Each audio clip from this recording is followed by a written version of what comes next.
Well, my first guest works for the people of Oklahoma, and he's trying to do right by them. But he believes it's kind of hard to do that when the federal government keeps butting into the state's business. And now he's working to pass a bill in the state of Oklahoma that would declare state sovereignty from the federal government. Please welcome Oklahoma State Representative Charlie Key. Charlie, great to have you with us here today. Thanks for having me. Charlie, I know that one of the reasons that you've gotten involved is because of your commitment, as should be all of our commitment, to the 10th Amendment that says the powers not delegated to the United States by the Constitution nor prohibited by it to the states are reserved to the states respectively or to the people. Tell me what your resolution is basically saying to the people of Oklahoma.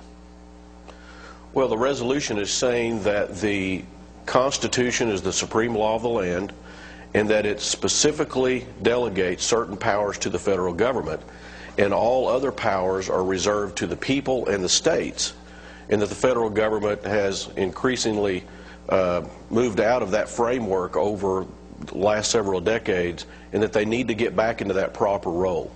And Charlie, interestingly, you passed this resolution twice. The first time it was vetoed by the governor, and then you brought it back, and you have overwhelming support in both houses of the legislature, it would appear, including, and this to me is an important point, you have many of the Democrats in Oklahoma who are supporting it as well. Yeah, at least half the Democrats in the House voted for it. And when the governor vetoed it, one statement I made to the press was it's like vetoing the Constitution. You know, all this bill does is simply state that the Constitution outlines how government's supposed to work, what powers the federal government has, the other powers are left to the people in the states, and that we ought to follow that plan. And Charlie, I want to be clear, you're not suggesting that Oklahoma would secede from the Union or anything like that, just that you're asking the federal government to abide by the Constitution that all of the elected officials have sworn that they would uphold but seem to be ignoring.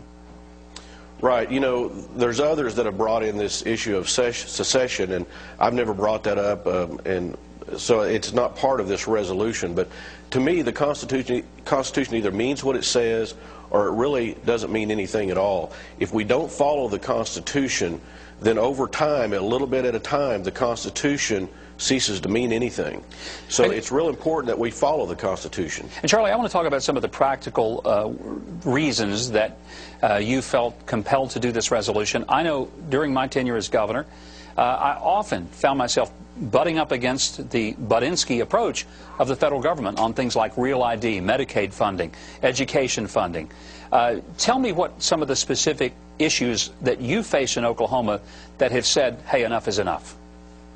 Well, you know, one thing that's been talked about for quite a long time is the mandates that the federal government will attach to funding, and they'll say we're either going to take funding away if you don't do X, or you must do a certain thing to force the states to comply with some law they want to pass, which then will cause the states to then have to take on an expenditure.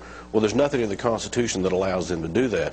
Another real important issue that the states are faced with, and there's really somewhat of an uprising in the states across the country, is this federal law called the Real ID Act. States are not really in favor of that, generally speaking. It requires people to carry an ID. It requires states to pass legislation and to comply with federal government mandates. It's very expensive. There's a chance for ID theft, privacy issues, and the list actually goes on and on, but those are some of the recent issues that we're faced with in Oklahoma. You know, Charlie, to make sure that our audience understands the Real ID issue, because I think a lot of them may have heard of it, but essentially the federal government is asking each of the states to let the driver's license become the primary form of identification to protect against terrorism. And it's like turning your local DMV into the first line of defense against terror.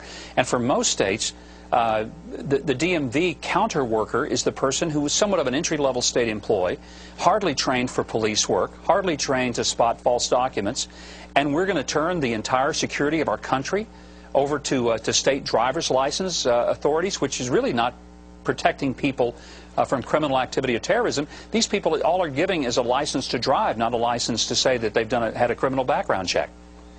Well, and there's some ways that we can ensure that driver's license are uniform and that the states can share information that's important that they share. But there's a problem with keeping that those identifiers safe and secure. We've seen many examples, we continue to see many examples at the state and federal and even at the international level of data either being stolen or lost. So I think until we really know how we're going to secure that information, we need to slow down this process of a national ID card. Well, Charlie, thank you very much. I appreciate your perspective, and we'll be following what's going on there in Oklahoma as you battle for the 10th Amendment. It's interesting that you actually started this when George Bush was president, so this is not something you're doing against Barack Obama. You've got Democrats and Republicans supporting it, and we wish you the very best, and keep us in touch with how the process goes. Charlie Key, representative Thank you for having from me. the state of Appreciate Oklahoma. Thank you very much for being with us.